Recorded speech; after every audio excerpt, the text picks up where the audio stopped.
Hey guys, what is going on? It is, as you may guess at this point, Brooke, or the Undead DM, and in this episode of Homebrew Review, I'm actually going to be going over the first class inside of Valda's Spire Secrets, or Valda Spire, apologies, and I'm going to be going over all of its base class features, how I think it stacks up against the other classes in the game, and generally what I dislike and what I do like about it. So let's just get right into it. So the first class here is called the Alchemist. And this is what I think of when people say artificer. You know, somebody who makes potions and all that, but we didn't get that. So, all this is just lore. Don't really have to worry about it all that much. Um, let's just move on to the chart here. So, you'll notice that you get formulae known, reagent dice, and discoveries. And we will get into that as soon as we get to it. But let's start with the first thing that isn't much of a concern, but really says to me what kind of playstyle it's trying to have. But let's see if it can facilitate that playstyle. So it has a d6 hit die, so it only has on average 1 hit point less than a d8, 2 hit points less than a d10, and 3 less than a d12. It has proficiency in light armor, simple weapons, a weapon that does not exist in 5th edition as of right now, called bombs, but we will get to that. They also get proficiency in alchemist supplies and an herbalism kit. I don't know why it's alchemist supplies and not a poisoner's kit. I guess that'd be too similar to like a rogue. But it makes so much more sense for an alchemist to deal with potions and poisons rather than it would herbs. But I guess if you're working with potions, you need herbs. So it does make sense either way. Um, they gain proficiency in dexterity and intelligence. And they get to pick three from Arcana, History, Insight, Medicine, Nature, Perception, Sleight of Hand, and Survival. They get a basic starting equipment, but we're not going to worry about that. And they get Natural Philosopher.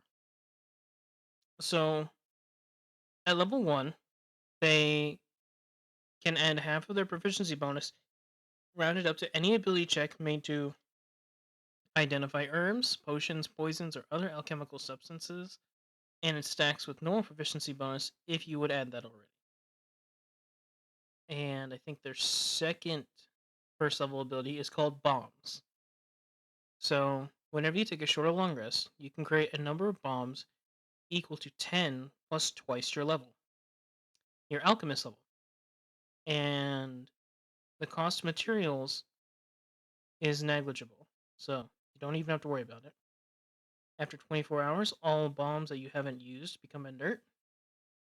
And instead of making an attack roll with a bomb using the attack action, once per turn you can use the use an object action to prime a bomb with an explosive reagent and throw it, increasing the bomb's explosive potential and dealing additional damage. When you do so, you can add your intelligence modifier instead of your dexterity to the damage.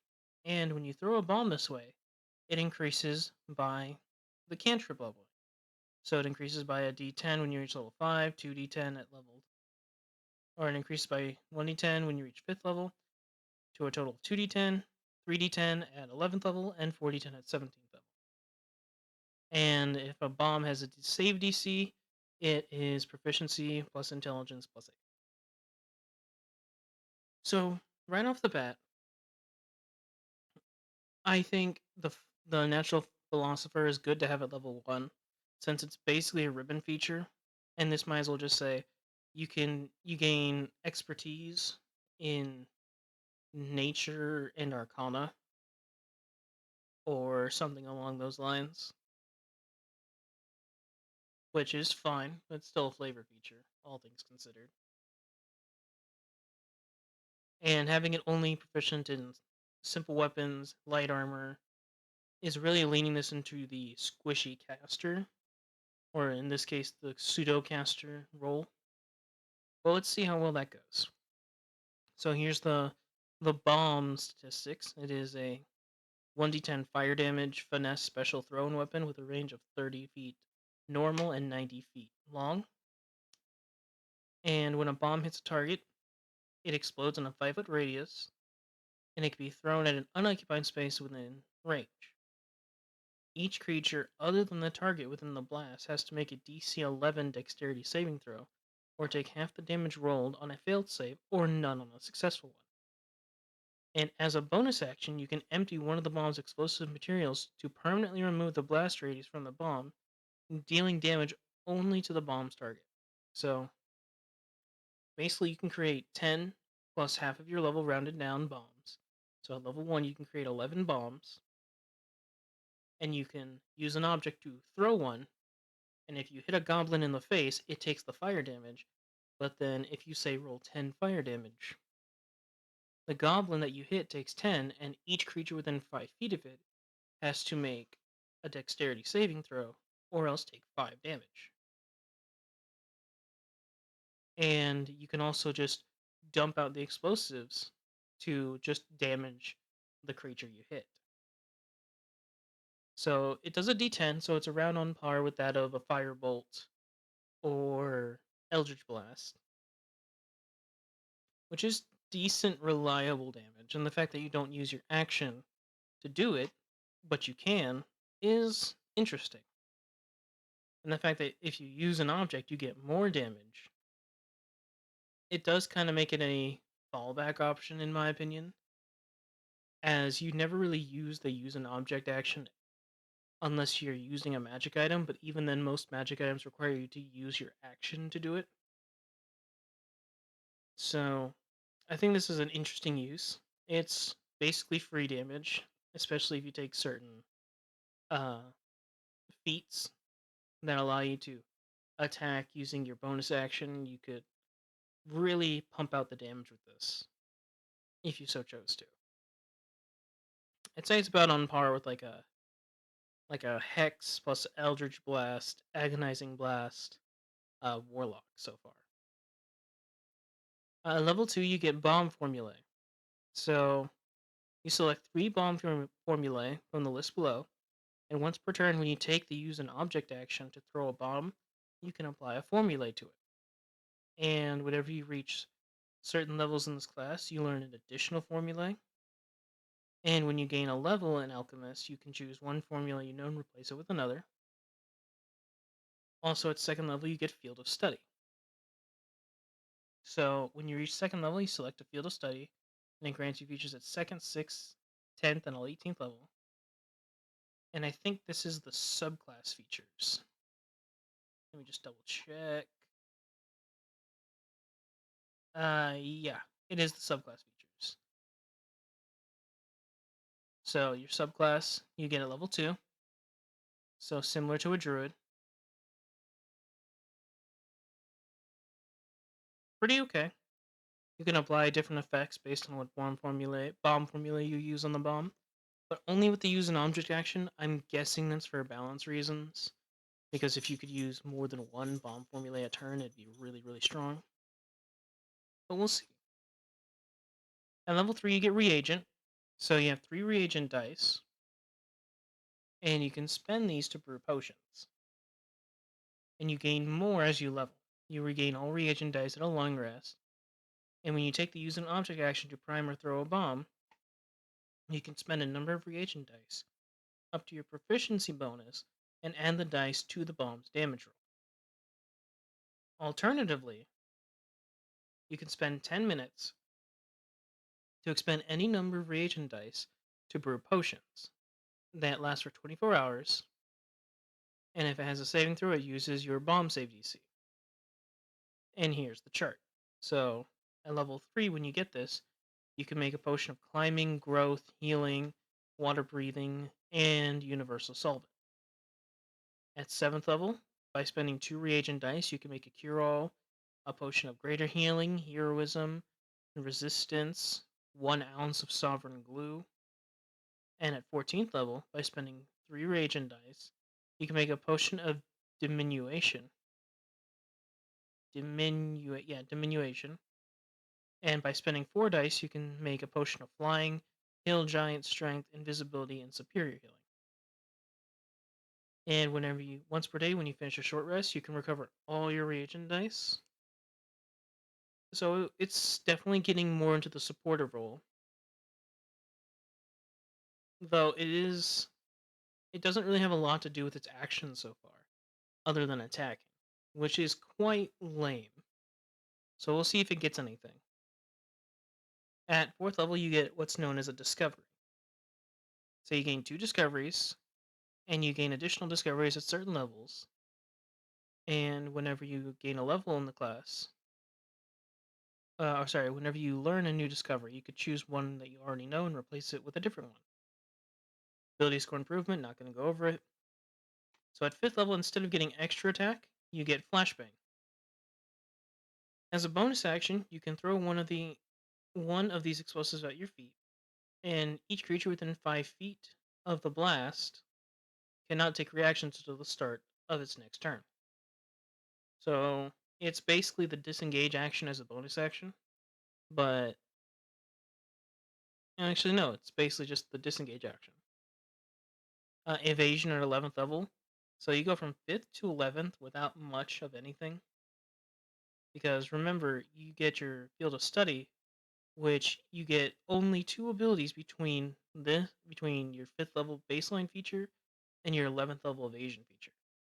I don't think this is a particularly good way to design a class, as it feels like if you picked a subclass, you're not really getting anything between levels 6 to 10, and that's 4 levels of mid to high tier play that you're not getting anything new. Besides maybe more bomb formulae between 6 and 11, you get 1, 2. Why is it moving? Please stop. You get 1, 2. You get 2 new bomb formulae, and you get 1 additional discovery. And sure, you get more reagent dice as you go, but meh. And then from 11th to 15th level, you automatically, at 15th level, you get blast coating. So you automatically succeed on saving throws against your own bombs and never take damage from them. And then from 5 to 15, or from 15 to 20, you get to make a Philosopher's Stone. So I think you just get a Philosopher's Stone.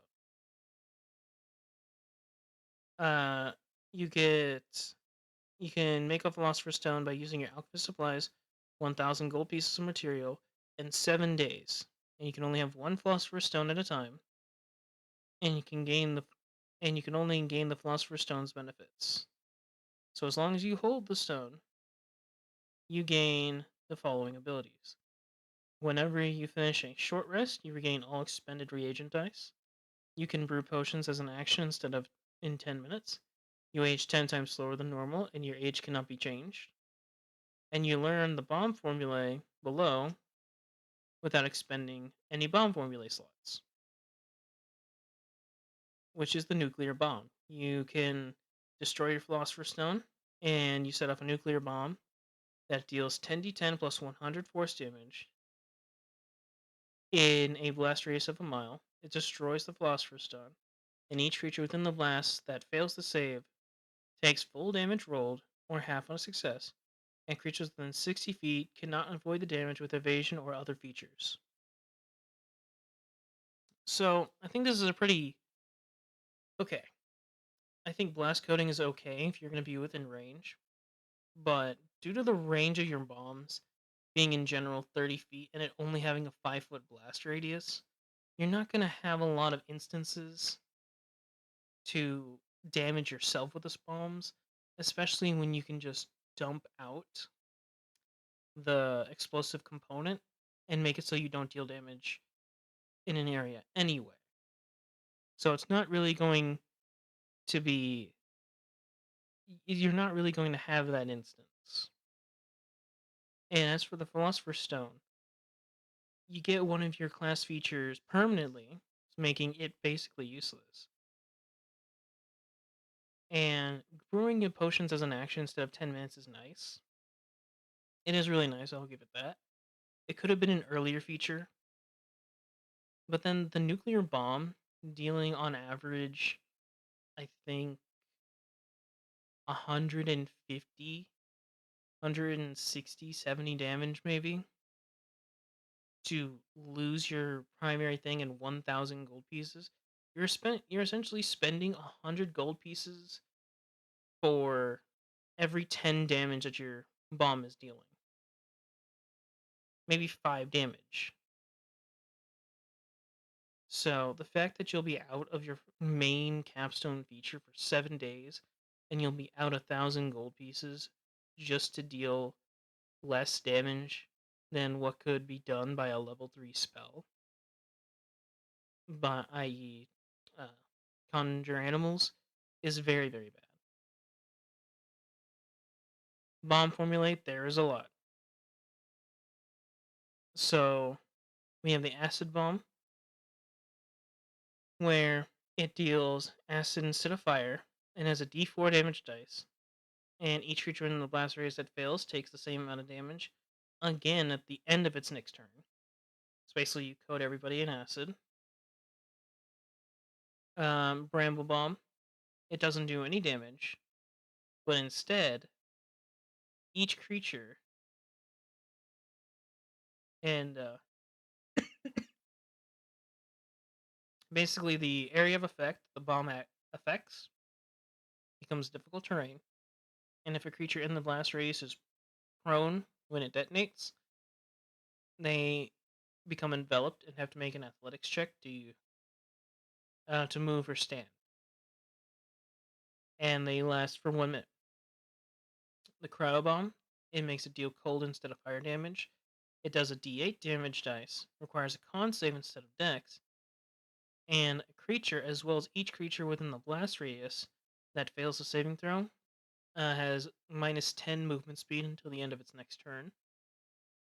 The holy bomb, it does radiant damage instead of fire, D8 damage dice, and unless the target is celestial, fiend, or undead, the bomb's damage dice are d6s, and against celestials, it deals a d6 against celestials and d12s against fiends and undead. So basically, you get less damage if it's a celestial, but you get more if it's a fiend or undead. The impact bomb, it deals force instead of fire. It has a d8 damage die, and a target, as well as each target within the blast radius that fails, is pushed 5 feet away from the center of the blast. So I don't know how that would work if you're hitting somebody with the bomb directly and then it explodes. So like if I hit a goblin in the face with the impact bomb, is it pushed 5 feet in any direction that I want? Or is it just pushed away from the center in whatever the DM chooses? Because down is technically away from the bomb, so I could bury somebody into the dirt. Or launch them 5 feet in the air, which is funny. Incendiary bomb. It has a d6 damage dice, and the area of the blast radius is on fire until the beginning of your next turn. And any objects that are flammable that aren't being worn or carried are set on fire. And any creatures that end its turn in the area take half the bomb's damage. Then there's the laughing gas bomb, where it does poison damage instead of fire, a d6 damage dice instead of a d10, requires a con save instead of dex, and the target as well as any creature in the blast that fails to save is knocked prone in fits of laughter, and once a creature falls prone due to the bomb's effects, it is immune to it for 24 hours. So you can't laughing gas the same creature twice in the same 24 hours, but they'll still take the poison damage from it. The lightning bomb changes from fire to lightning, lowers it from a D10 to a D8, and the target as well as each creature within the blast radius cannot take reactions if they fail until the end of its next turn. The non lethal bomb deals bludgeoning damage instead of fire, has a d8 damage dice, and if it were to drop a creature to 0 hit points, it knocks the creature out rather than killing it, rendering it unconscious and stable. And they bounce around corners, ignoring half and 3/4 cover for targets within the blast radius.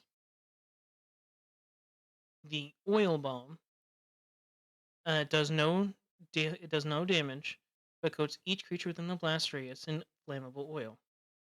And then the next time they take fire damage, they take an additional d6 fire damage for each die of fire rolled, up to a maximum of half your alchemist level rounded up. And then oil can be removed by a gallon of water. So basically, if you coat somebody in oil using the oil bomb and somebody drops a fireball, you get to roll an additional d6 for every damage die that the person casting fireball rolls. So if they cast just a normal fireball, which is 8d6, you get to roll an additional 8d6 on top of it. Pretty good damage dealer, all things considered. Considering how fire is one of the most common types in the game. The prismatic bomb. This is essentially like a mixture of chromatic worm and prismatic spray, where it deals damage randomly instead of fire as a d8 damage dice and requires a random save. So whenever you use this bomb, you have to determine the damage type by rolling a d6, and then determine the saving throw by rolling a d6. Pretty weird, but it's fine, I guess. The psionic bomb changes the damage from fire to psychic, has a d6 damage die, requires a wisdom save, and the target as well as any creature within the blast radius that fails the save has disadvantage on constitution saving throws it makes to maintain concentration on spells until the end of its next turn. The quiet bomb deals a d8 damage, and when it detonates, it makes only a low thud, audible throughout 10 feet, and releases a puff of smoke to mask the light given off by its blast. So, creatures have disadvantage on noticing if a bomb was set off. The Seeking Bomb makes it so that the bomb does a d6 damage instead of a d10. You don't suffer disadvantage from attacking at long range. You don't suffer disadvantage from making a ranged attack using this bomb while you're within 5 feet of a hostile creature. The Smoke Bomb does no damage, but it fills a 10-foot radius sphere with smoke. It spreads around corners. The area is heavily obscured. It lasts for a number of rounds equal to your intelligence modifier, or until a gust of wind of at least 10 miles per hour disperses it. And you can't throw one, you can only throw one every minute. The Sonic Bomb, it deals thunder instead of fire. It's a d6 instead of a d10. It's a con save instead of a dex save. And the target, as well as each creature within the blast radius, that fails is deafened until the end of its next turn. The Stink Bomb does poison instead of fire, d8 instead of a d10, a con instead of a dex save. And the target, as well as any creature that fails within the blast radius, has disadvantage on ability checks it makes before the end of its next turn. The Teleportation Bomb does no damage, but instead it opens a rift in space, instantly teleporting you to its point of detonation if it explodes within 30 feet of you. So basically, this is a Misty Step as a use an object action, because you can just make a teleportation bomb, chuck it within 30 feet of you, anywhere, and then just be instantly teleported there. Thermobaric Bomb. It has a d6 instead of a d10 and explodes in a 10-foot radius instead of a 5-foot. And the Withering Bomb. It deals necrotic instead of fire, d8 instead of a d10, is a con instead of a dex save, and any creature that fails the save cannot regain hit points until the end of their next turn. Overall, I think that some of these effects are not good enough to warrant lowering the damage or getting rid of it altogether. Like, I don't think getting rid of the damage or lowering the damage on laughing gas is really necessary. Same with the incendiary bomb. Lowering it from a D10 to a D6 was unnecessary since it doesn't even give an effect like heat metal. Even though technically incendiary rounds can set things being held on fire. So the fact that an incendiary grenade or napalm can't set anything on fire doesn't do that, and yet you still get less damage is a bit sad. Overall, I think the bombs need some work, need some buffing. But other than that, it's not the worst. And then you get discoveries. There is a lot. So we'll try to go through them a little bit quick here. So you get Advanced Poisoner, which requires a 13th level Venom Smith. And you can create the additional potions here, which most of these, or some of these, are going to be in the Alchemist themselves. The Alchemy of the Ascendancy. So at 17th level, you can make these additional types of potions. The Alchemy of Influence, you can make these different kinds of potions. The Alchemy of Transformation, for 13th level, you can make these different kinds of potions. The Arcane Study, you gain 3 cantrips from the wizard spell list, and your intelligence is your ability casting modifier. Ballistics Research, you gain 2 additional bomb formulae. Battle Training, you gain proficiency with martial weapons and shields. Beguiling Gaze requires 13th level Amorist Alchemist. When you charm a creature, you could choose to place it in a dreamy state, from which it regards everyone it sees as close friends. And while they are charmed, it is non-hostile and acts as though it is charmed equally by each creature it sees. And once you use this, you cannot do so again until you finish a short or long rest. Buffered Metabolism, which requires a 13th level Xeno Alchemist. As a reaction, when you take damage, you can expend any number of reagent dice up to your proficiency bonus to reduce the damage taken by the total of the rolled dice. Clotting Agent, you have developed a serum that thickens your blood. Your hit point maximum increases by your alchemist level plus your constitution modifier. It increases by 1 again each time you gain a level. Craft Homunculus. This is basically just the homunculus from the Artificer. So not much you need to go over here. Demolition Spray. It requires a 13th level Mad Bomber or Alchemist to take. Whenever you use an object action to throw a bomb, you can throw a number of bombs equal to the number of the bomb's damage dice instead of only one. Each bomb you throw deals a d10 damage plus your intelligence modifier, and cannot target the same creature or space. You must spend reagent dice separately on these bombs, and can apply a bomb formula to only one of them. So basically, if you expend your reagent dice to throw 4 bombs with this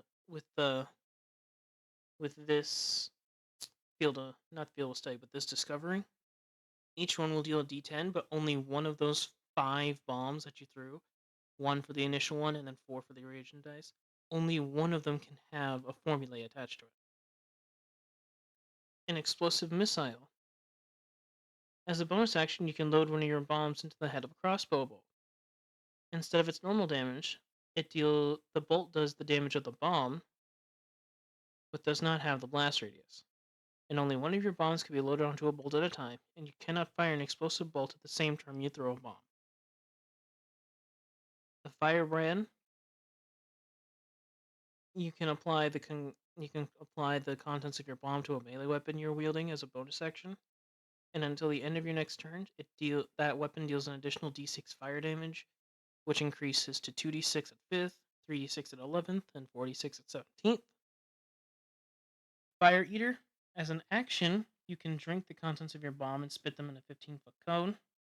Basically, this is worse Burning Hands, because it takes fire damage as if the bomb had been primed and thrown with the use of an object action. or half as much automatic success. And whenever you do use this, you take a d4 fire damage for each of your bomb's damage dice. Fire in the Hole, which is 9th level. Your bomb save DC increases by half your proficiency bonus, rounded down. A Fortified Serum at 13th level Apothecary. When a creature regains hit points by drinking one of your potions, it gains resistance to bludgeoning, piercing, and slashing damage from non-magical weapons until the start or until the end of its next turn. Grenadier. Whenever you use the object action to prime or throw a bomb, you can use a bonus action to make an attack with a weapon that isn't two-handed. The Dynamo Charger, which is a 13th level Dynamo Engineer Alchemist.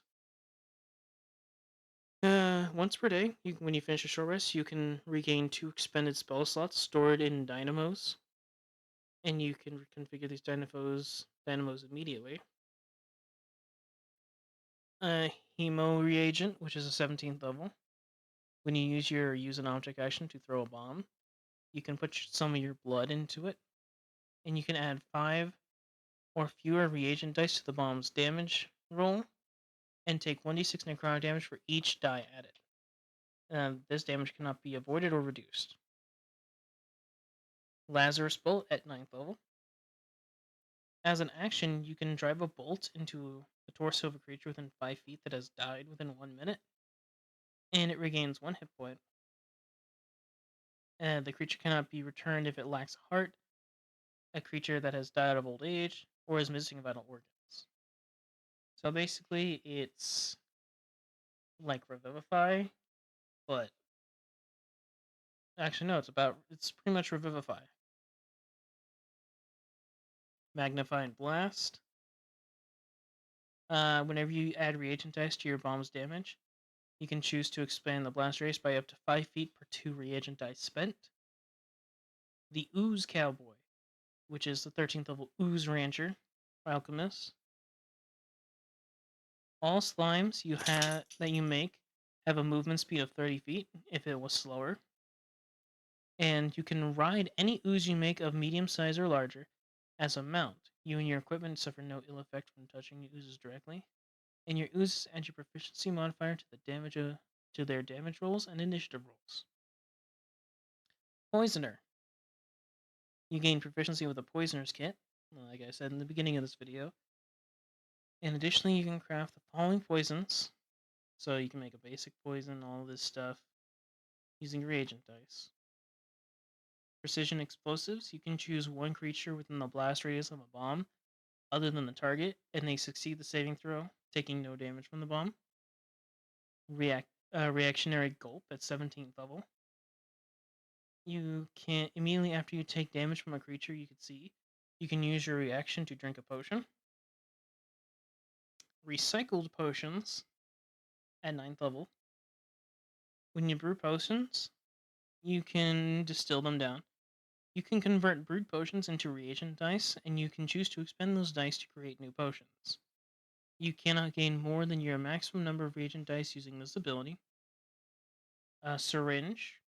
As a bonus action, you can inject a potion into yourself or a willing creature within 5 feet of you, granting the benefits of the potion as if it were drank, and you can inject a potion to an unwilling creature with a successful melee attack. And finally, the Tri-Mutagen, which is a 13th level mutagenist alchemist, where when you inject yourself with a mutagen, you could choose to inject a Tri-Mutagen, which grants you the benefits of all your mutagens at once. It lasts for 1 minute, or until you use your bonus action to inject yourself with a different mutagen, and you can only do this once per long rest. Overall, I think the Alchemist has a lot of options as to what it can do. Because you got the discoveries, you got the bomb formulae, there's a lot of expression similar to the Warlock. But much like the Warlock, I don't think there's a lot of power here. At least in terms of the damage output. This appears to me to be very low end damage, since it's pretty much on par with that of a Warlock. maybe even slightly more than a warlock, since you could probably still use your bombs to attack using your action. But even so, you're probably going to get out damaged unless you're spending your reagent dice to do damage. But based on the options for your reagent dice, this is very much leaning towards the support role. So spending most of your reagent dice on potions for your party would seem to be the optimal play, but it would also mean that you're dealing lower damage. So I think it's all dependent on how you as a player want to play this alchemist. If you want to be more supportive, it does facilitate that playstyle, but you have to realize that you're going to be doing less damage overall. And if you're going for more of a damage, you're going to have to realize that you're probably not going to be dealing any more than the warlock, if any.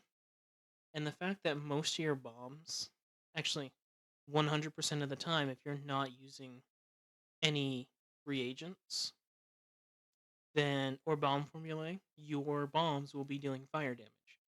The second most common damage type in the entire game, one of the second most resistant slash immune damage types in the game. And so far in the base class, there's no way to get rid of resistance or immunity to fire damage, even as a discovery, as a bomb formulae.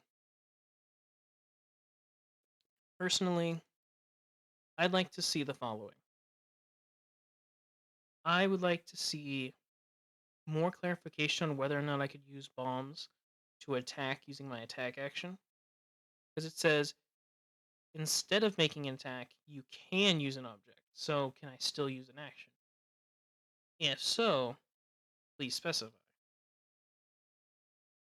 And if it does, I might just be dumb, which is possible. Reagent dice and brewing potions, it's fine. Discoveries, all this is fine. I would like more. I'd like at least two more abilities between 5th and 11th level. At least one between 11th and 15th, and one between 15th and 20th. I think with one of the bomb formulae, basically making so you take no damage from making it within 5 feet, making an attack within 5 feet of a creature. I don't think blast coating is needed. Moreover, I think blast coating needs to be moved down. I think this is more important at earlier levels, since you most likely won't be taking that bomb formula in particular, or that discovery in particular, if you're going for a different kind of playstyle. So I think this needs to be moved down. Maybe down with Flashbang, and then give it a whole new ability. And Philosopher's Stone, it needs better abilities, because right now, the first ability is just reagent synthesis all the time. And sure, lowering potions from 10 minutes to an action is nice, but I think that would have been a fine 15th, maybe 3rd, 4th, 13th, 12th level feature right here. The aging is basically ribbon, nobody cares. And the nuclear bomb, if you're gonna have this be the big nuke, just have it so that each creature within 60 feet of the bomb's explosion dies instantly. It's a 20th level feature, nobody cares. It is going to be insanely powerful. You're never really going to get there anyway. And if you do, you deserve to have something powerful. As for the bomb formulae, like I said before, a lot of them lowering your damage and making them worse, but also changing the saving throw.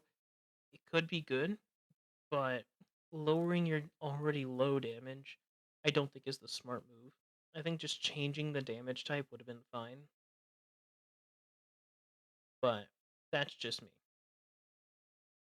I think they just need to remove the whole changing damage die sizes in general and just allow all of them to deal a d10, because otherwise you're going to be behind in damage.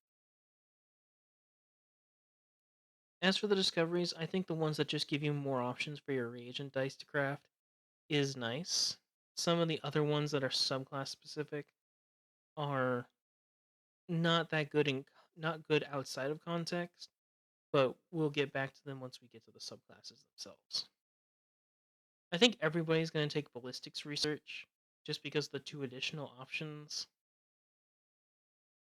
Uh, Same with clotting agent if you're going for more of a tankier build. Maybe grenadier since you can make an attack, and since it says you can just make an attack with a weapon and your bomb counts as a weapon. I think. Let me double check on that. So I'm pretty. Yeah, it is a weapon. So the fact that you can just take that and make attacks with it is very, very. It'll help up your damage. Uh, but yeah, I think overall the class is weaker in terms of damage overall to the warlock, but it can sometimes be on par with it. But that's not really its main purpose. It's not the role of the class. It's meant to be more of a supportive role, which I think it does relatively well with the reagent dice mechanic and how you can use it to make potions. But baseline, having no baseline abilities to facilitate uh, the supportive buff debuff uh, kind of play style with no healing options in addition to that is a little bit sad. I would like to see stronger bomb formulating, giving more benefits since you're only getting a couple of them. So, stronger bomb formulae, debuffs, maybe add a bomb formulae that actually heals the target. And so you can actually hit an ally with it and give it some healing and then make the healing subclass a little bit better at it. Because at that point, it would feel like you're playing the Alchemist with no healing option, but you have to take the healing subclass if you want to be the supportive healer. But with that much being said, overall, I would give this maybe like a B tier, mid to high B tier. It's not bad, but it could use some work because it has a very I think it has an identity crisis where it's trying to be a supportive class, but it has a damage on par with a warlock, and it would be fine, but its control is very weak,